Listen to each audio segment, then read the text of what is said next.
এই ছেলেটা শুধুমাত্র লাকড়ি খেয়েই বেঁচে থাকতে পারে, কারণ তার বুকের ভেতরে যে আগুন জ্বলছিল সেটা নিভে গেলেই সে মরে যাবে। এই জন্য সে নিজেকে বাঁচিয়ে রাখার জন্য সবসময় লাকড়ি খেত।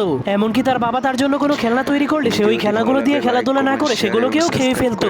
এমনকি সে ধীরে ধীরে বড় হওয়ার কারণে তার ক্ষুধাও প্রচুর বেড়ে যাচ্ছিল।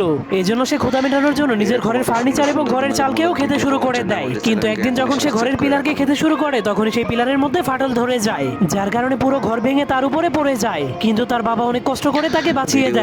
তখন তার বাবার এত কষ্ট দেখে ছেলেটার মনটা অনেক খারাপ হয়ে যায়। এই জন্য সে কসম করে আর কখনোই সে লাকড়ি খাবে না। এর পরের দিন তার বাবা ঘুম থেকে উঠে তার ছেলেটাকে কোথাও খুঁজে পাচ্ছিল না। এই জন্য সে তার ছেলের পায়ের ছাপকে ফলো করে করে অনেক উঁচু একটা পাহাড়ের উপরে চলে যায়। তখন সে তার ছেলেকে একা দাঁড়িয়ে থাকতে দেখে জলদি করে তার কাছে চলে যায়। কিন্তু সে দেখতে পায় লাকড়ি না খাওয়ার কারণে তার ছেলের বুকের আগুনটা নিভে গিয়েছে। এর জন্য সে আগুন জ্বালানোর জন্য সেখানে ফু দিতে শুরু করে দেয়, কিন্তু তবুও কোনো লাভ হয় না। এর জন্য তার বাবা অনেক মন খারাপ করে তাকে মাটিতে শুইয়ে দেয়। এরপর তার হাতে তার তৈরি করে একটা খেলনা দিয়ে দেয়।